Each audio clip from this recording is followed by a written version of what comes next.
วันนี้จะมากินตำเส้นเล็กมาตำเส้นเล็กมาหมูเด้งว้าว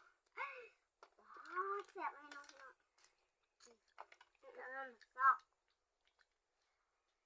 เจ็บเลยอะนั่งแบบนี้ดูสินี่กินกับมักทุดินกินดูสิดูสินี่ไม่เอามาถึงดินเขาโดนเขาเลยแซ่บ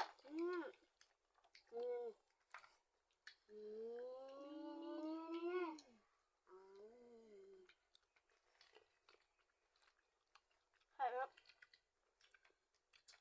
แซ่บยังกันทอดเปื่อยแม่น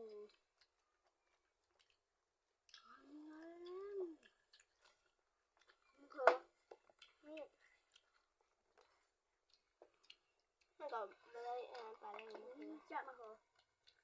ดูไปว่าทางย้ายบักหน้าโอ้ยยานามีงามบ่การเล็กๆอย่าหนังนี้หนังเลิกอ่ะเอาไปเดี๋ยวเรื่องหนังเนาะมันคือห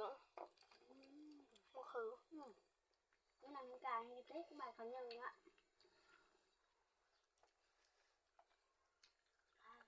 สละเจอจะคือไปนั่งอยู่แต่เมฆเนาะนี่ยะฮะจนไปเอาจากภูเขาจน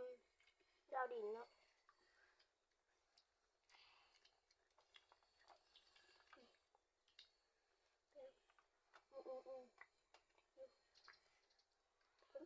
นุ่งกัดสูเอาเนี่ยเขาไม่ได้เห็นมันเปิดต้มอย่าไงดูสิ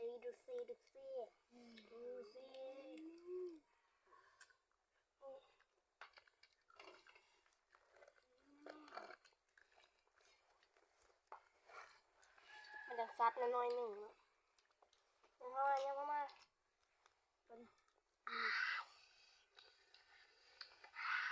กินอะไร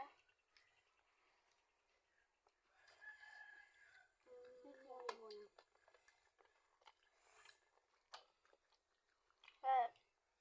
แสบเลยครับใส่จำกับมาทุดินแสบร้อยเลย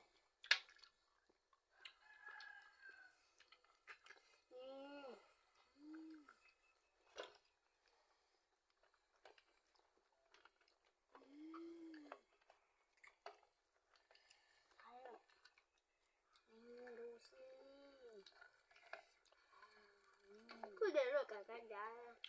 เนาะไง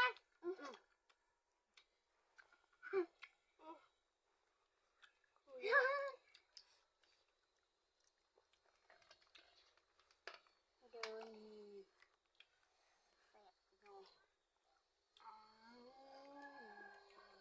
ถ้าเบิ่งตื่นสามากันนอนดูนะพ่อจนหู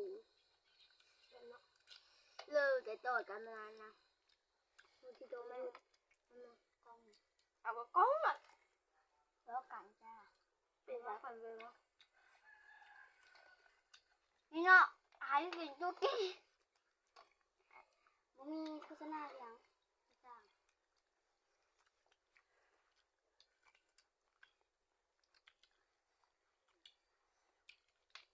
บางทีก็มาเขาเรียนเลยกระเป๋ายังไงเปล่าเลยใช่ไหม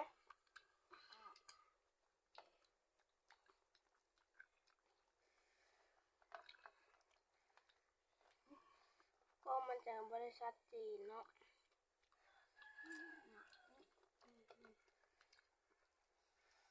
ว่าไม่ใช่กล้องนั้นนะกล้องชุดเลยนี่คุณไม้กล้องมากคุณแม่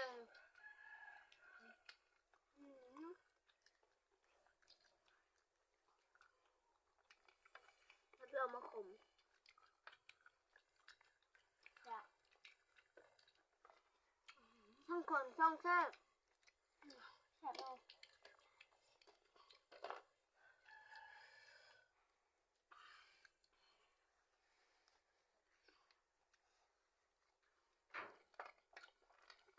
เมื่อวานเรากินข้าวมาแดดอัดคลิป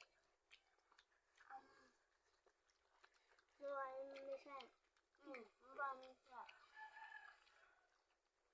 นี่ครับว่า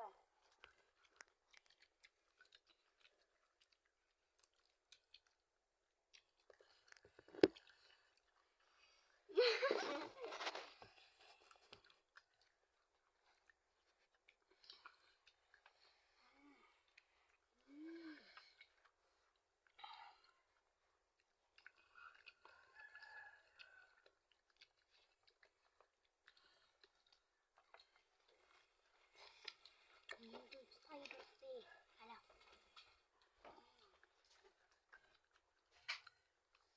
หมดเอามานั่ง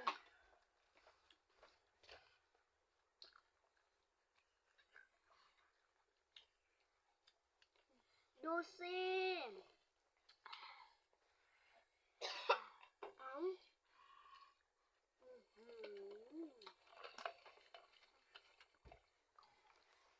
มันเพชร3 หน่วยคือเอ้ย3 มากแล้วมันเพชรจ้าเดี๋ยวเพื่อน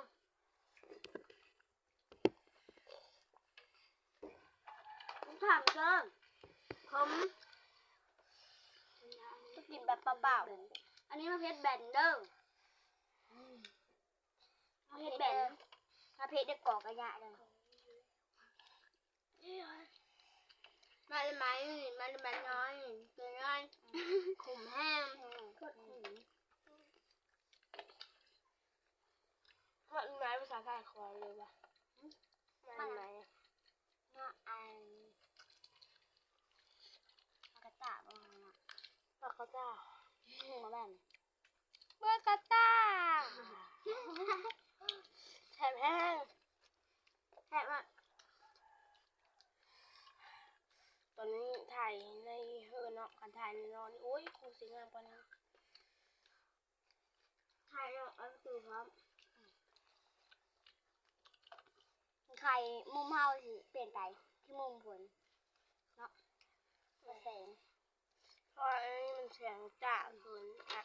กินมาหอดนี้คันนี้แล้ว มันไม่เห็นตรง ว้าว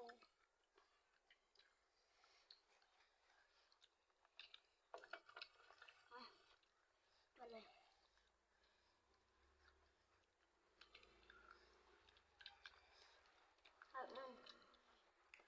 มันจะโล่หมดเลยปะถุงเนี่ย ยัง น้ำมากเลย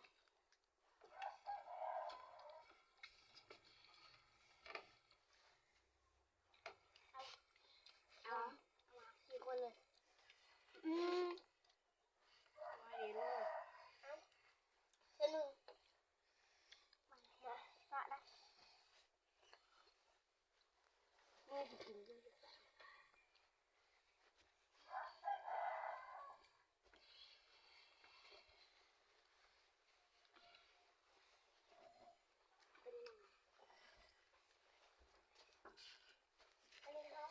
มากินร้านหรูนะคะ หยอกเบอร์สอง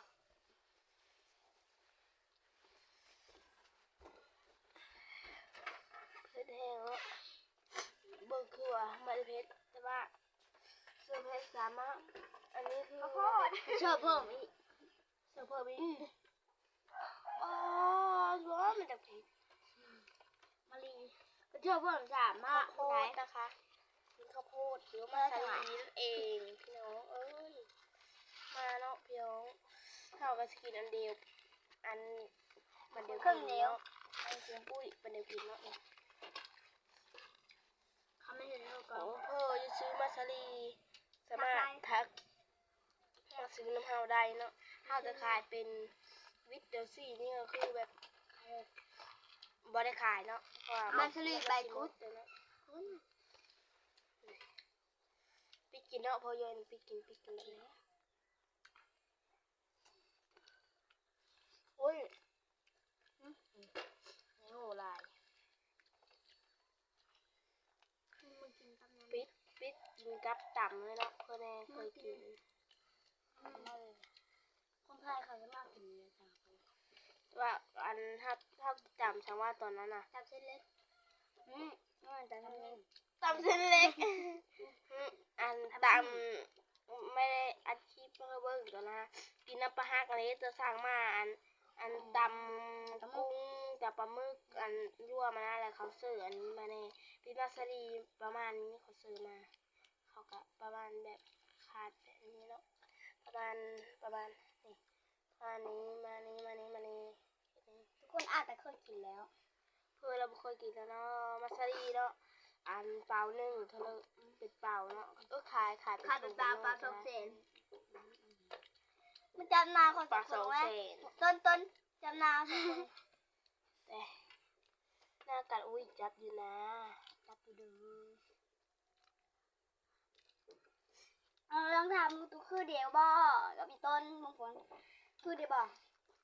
คุยดูแต่ว่าฝาแพะตัวเป็นฝาแพะ อันนี้ประเภทกัน อันนี้ฝ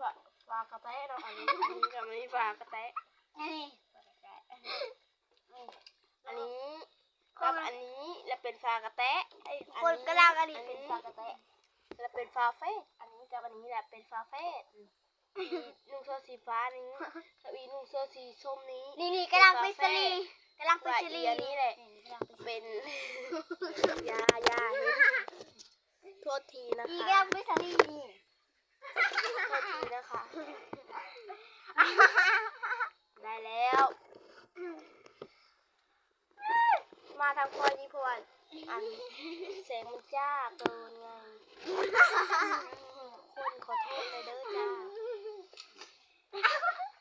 ตัวหมดพึ่งนะ ชิโร่จับดีแน่ยกโชคกันทั้งหน้าได้อีห้ามึง เรื่องของมัน เดี๋ยวสเต๊ะได้ยกสเต๊ะได้ย่าได้บ่ สากลเตะได้สิ เต๊ะได้อยู่สากลน่ะสาหีหมดเต๊ะไม่ได้อ่ะชิลี่อยู่สาหีกิน แล้วพึ่งกระลัง เพิ่มมือเลยปอมือเลย โอ้ย ขี่รถออกแม่นเลย ผีมาเนี่ยมันผี เมื่อกี้แบบจริงจังมันแสบแห้งจริงขอโพดชาลีพี่น้องเขาเห็นอายทัดหนึ่งเนาะเป็นคนลาวคือดีเนาะอันฟ้าไปถึงไอ้แดงเนาะเมื่อวานนี้เฮากับไปดินประทามเห็นคนดังเลยเนาะดังลูกดังแม่เนาะ คนไทยเอาคนดำแมบก็ได้คนดำ คนไทยโต๊ะ คนเนาะเริ่มถ่ายว่ะสิไปประทำแบบเริ่มถ่ายเฮอเบิ้งเนาะเมื่อวานนี้เริ่มถ่าย วานนี้เห็นไอ้แดงเนาะที่บ้านมุงบอนเนาะทุกคน บ้านเดียว ที่บ้านมุงบอนเนาะอันตอนนั้นแหละถ้าย่างไปกลางบ้านนะ แบบอยู่ในประทำ มาแล้วแหละวันนี้เจอไอ้แดงเนาะและเราฮดตะคุดถังฮดกุ๊กมันจีมาไปถังของเราแล้วเนาะเดี๋ยวห้าวอะไรเห็นเราอะไร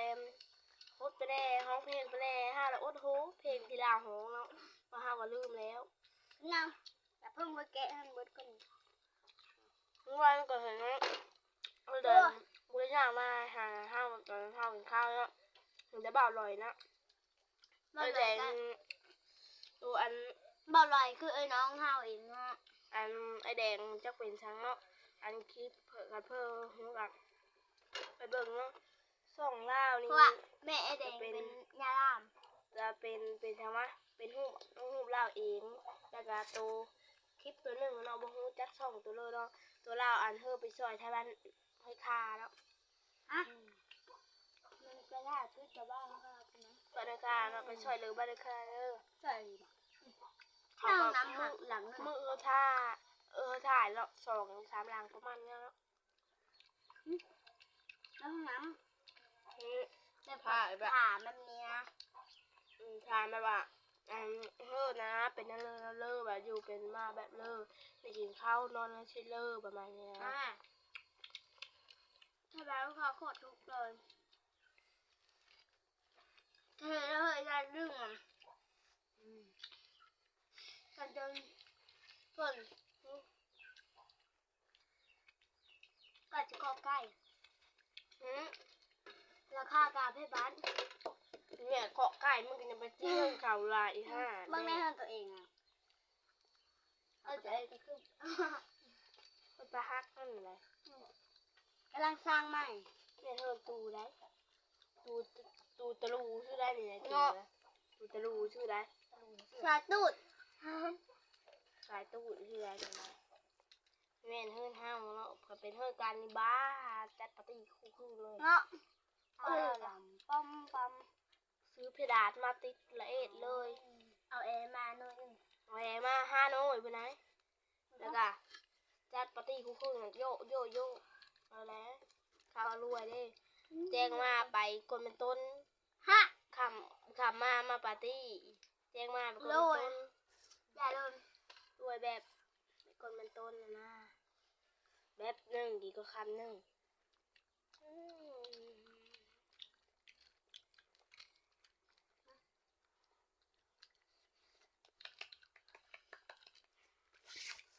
แต่ละแบบ เอ้ย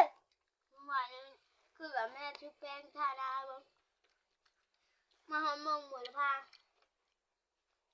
มาหอดกว่าจะปีเข้าภาษาเขาซาน้ำสตัวคนเนี้ยต้องบอกเขาซา ทางเนาะ เนาะ ก็สิคน ไปหาไม่เขาซาไปหาปีประจำเดือน คนจีนคนญี่ปุ่นนะ ไปหากันมันไม่เขาช้าเพราะว่าไปหาเป็นประจำเดือนจำเดินหน้าอะไรละเห็นช้าเลยเลือดแดง น้ำเลือดออกน้ำมันเป็น สงกรานต์นี่เป็นริมเจริญเนาะส่วนพวกเราสี่คนเป็นริมน้ำสงกรานต์จะตอนนั่งเล่นนี่จะริมอ่างอักษะน้ำชื่อทุกคนไปเบิ่งแล้วกัน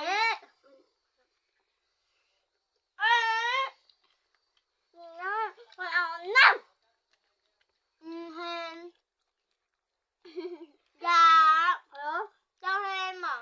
เฮนเฮ้ย มันเห็นอ่ะแล้วก็เอ็ดตัวนี้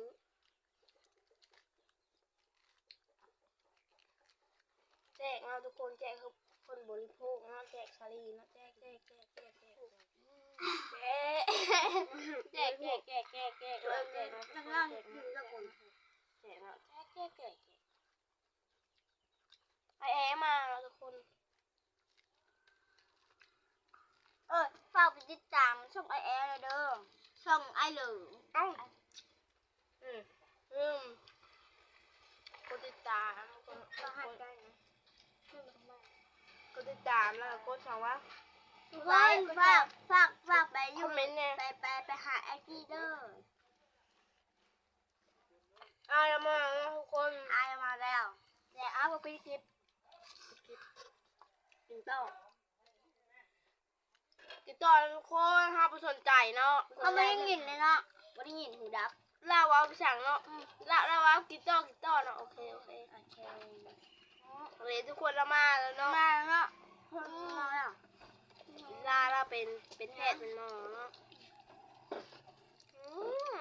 สอบให้ทุกคนเลย แบะแม่เข้ามาแล้วแบะ ไปเจ้าอันนั้นบอก ต้องไปลงบะบิน งั้มมีฮะไปก็เดี๋ยวก็ไปหาแม่คอยไปเลยเพิ่งไปยังคนจะสุกอ่ะ เพิ่มนี้ ไปเลย ไปที่เดิมมึงไปเลย คือพพิกไปลิกไปแล้ว เดี๋ยวจะไป3-4 คนเลย บ๊ายบายจบกัน